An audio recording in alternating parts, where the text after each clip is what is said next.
öz yurdunu bu dünyadan açar gider.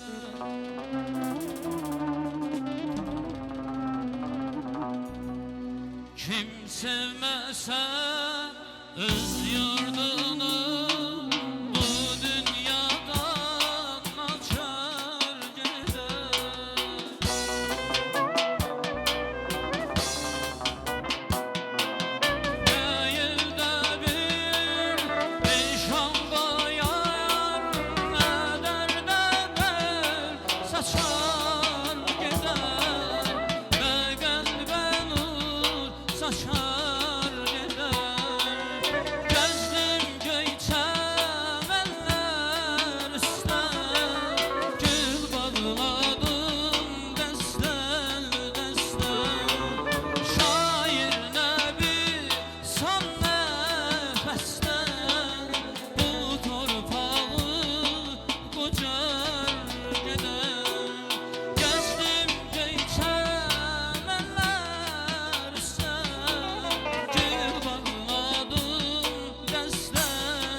keyifle yaşa, elden verme gödey ömrü.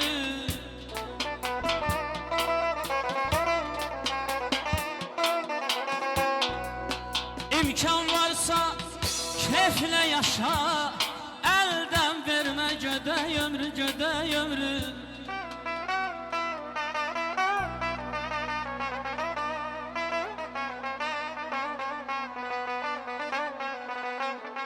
Ne tez gelir, ne tez gelir, sanki qovur külək ömrü, külək ömrü, külək ömrü.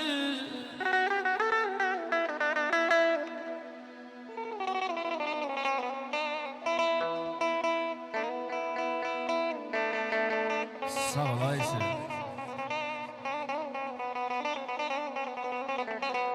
Ne tez gelip, ne tez gedir, sanki qovur külək ömrü, külək ömrü, külək ömrü.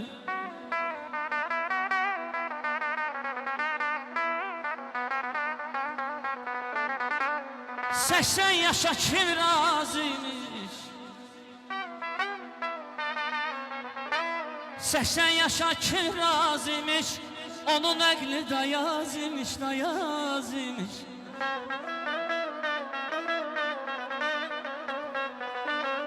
İnsan ömrü naz imiş, insan ömrü çiçək ömrü, insan ömrü çiçək ömrü, çiçək ömrü.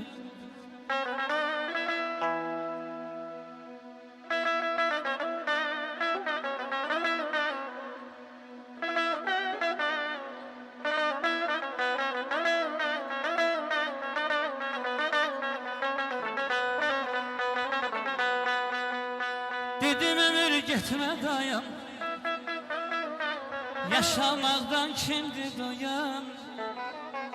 Qanun qoyub qərar yazan, yüz yazaydı gərək ömrü.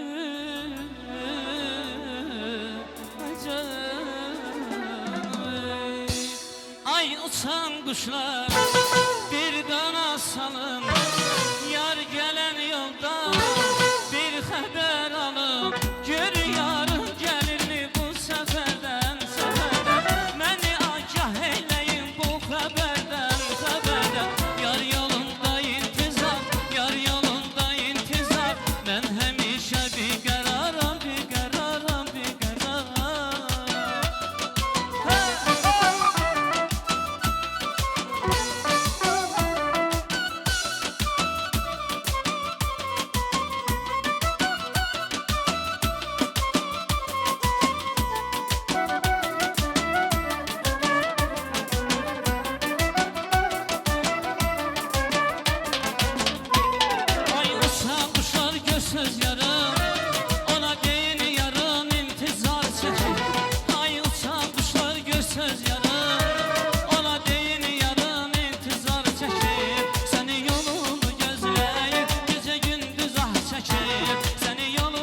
Ey, Sağ olun, var olun. Çox sağ Çok sağ ol. olun. Mənim qiymətli dostum, dəyərli dostum. Həqiqətən də Tural, mən səni çox istəyirəm. Yeganə müğənnisən ki, həmkarımsan ki, mənim səndən xüsusi sözüm var, zarafatım var. Allah səni var eləsin, uğurlar arzulayıram inşallah. Həmişə gözəl günlərdə görüşək. Öpürəm səni, var ol. İndi isə Zar, Həsən balamızı, Həsən bəyimizi gətirmək vaxtıdır. Kirvəsi ilkini, Kirvəsi Niçbini təbrik eləyirəm. Niçbin alın, Niçbin. Ay Niçbin. Təbrik eləyirəm sizləri, ilkin. Gözlərimiz aydın olsun inşallah. Böyük oyunda, Abdullah. Bəy havası verəcək, Həsən bəy üçün. Bir vağzalı gəlsin.